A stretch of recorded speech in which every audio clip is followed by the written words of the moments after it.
Mystery of Talara, The Conclusion, Volume 5.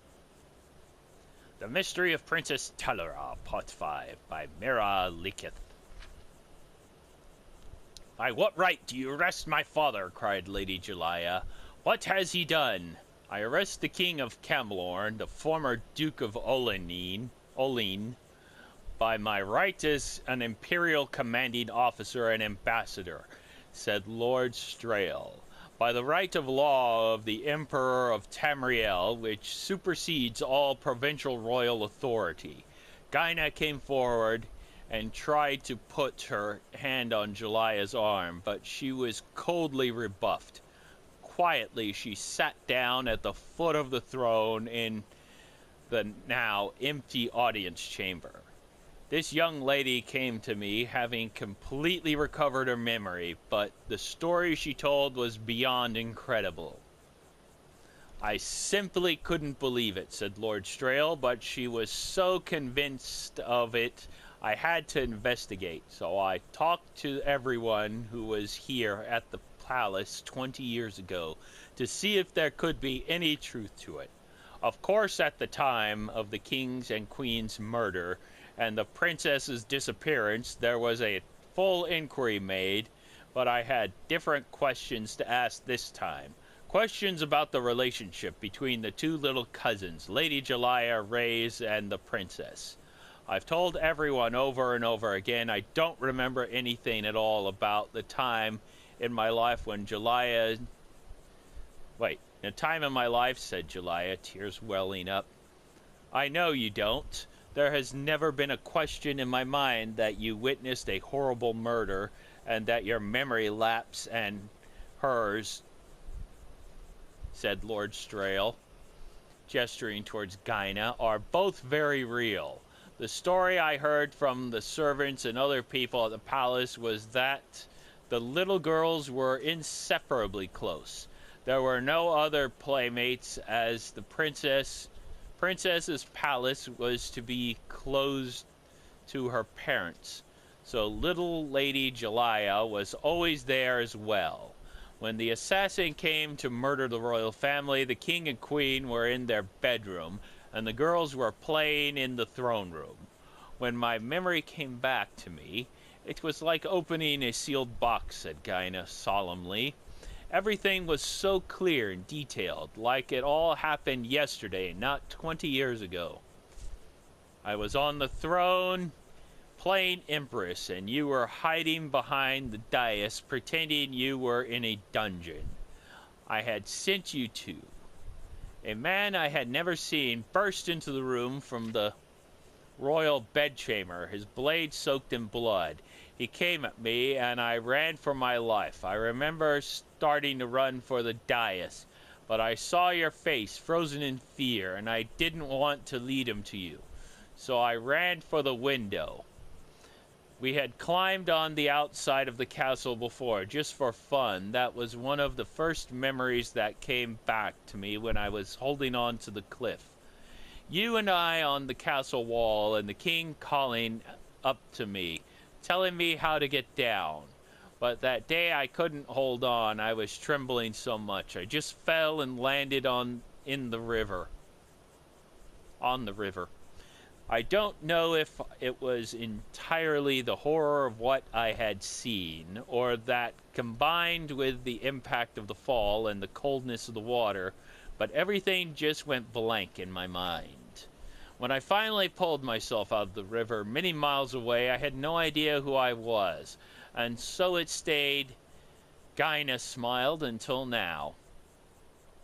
So you are the Princess Talara, cried Julia. Let me explain further before she answers that, because the simple answer would just confuse you as it did me, said Lord Strail. The assassin was caught before he managed to escape the palace. In truth, he had to know he was going to be caught. He confessed immediately to the murders of the royal family. The princess... Excuse me. He confessed immediately to the murders of the royal family. The princess, he said, he had thrown out the window to her death, A servant down below heard the scream and saw something fly past his window, so he knew it to be true. It was not for several hours that little Lady Jellia was found by her nursemaid, Ramke, hiding behind the dais, coated with dust, shivering with fear, and unable to speak at all. Ramke was very protective of you, Strail said, nodding to Jellia. She insisted on putting you to your room right away, and sent word to the Duke of Orleans that the royal family was dead and that his daughter had witnessed the murders, but survived. I'm beginning to remember a little of that, said Jellia, wonderingly. I remember laying in bed with Ramke comforting me. It was so muddled that I couldn't concentrate. I remember I just wanted it all to be a play. Wait, what? I remember I just wanted it all to be playtime still. I don't know why. And then I remember being bundled up and taken to that asylum. It'll all come back to you soon, Gyna smiled, I promise. That's how I began to remember. I just caught one detail and the whole flood began. That's it, Jellia began to sob in frustration. I don't remember anything else except confusion. No, I also remember Daddy not even looking at me as I was taken away. And I remember not caring about that or anything else. It was a confusing time for all, so particularly so for little girls. Especially little girls who went through what you two did, said Lord Strail sympathetically. From what I understand, as soon as he received the message from Ramke, the Duke left his palace at Orleans, gave orders for you to be sent to a private sanitarium until you'd recover from your ordeal, and set to work with his private guard, torturing the assassin for information. When I heard that no one but the Duke and his personal guard saw the assassin after he gave his initial confession, and that no one was present but the Duke and his guards when the assassin was killed trying to escape, I thought that very significant. I spoke with Lord Errol, who I know was one of those present, and I had to bluff him. Pretending I had more evidence than I did, I got the reaction I was hoping for, though it was a dangerous gambit. At least he confessed to what I already knew to be true. The assassin, Lord Strail, paused and reluctantly met Jellia's eyes, had been hired by Duke Orleans to kill the royal family, including the princess, as heir, so that the crown might be passed to him and his children. Jellia stared at Lord Strail, angst. My father. The assassin had been told that once the Duke had him in custody, he would be paid and a prison break would be arranged. The thug picked the wrong time to be greedy and tried to get more gold. The Duke decided it would be cheaper to silence him, so he murdered him then and there, so the man would never tell anyone what really happened. Lord Strail shrugged. No tragic loss as far as murderers go. In a few years' time, you returned from the sanitarium, a little shaken but back to normal, except for a complete absence of memory about your childhood. And in that time, the former Duke of Orleans had taken his brother's place as King of Camlorn. It was no small maneuver. No, said Jellia quietly. He must have been very busy. He remarried and had another child. No one ever came to visit me in the sanitarium but Ramke. If he had visited and seen you, said Gyna, this story might have turned out very differently. What do you mean? Asked Jellia.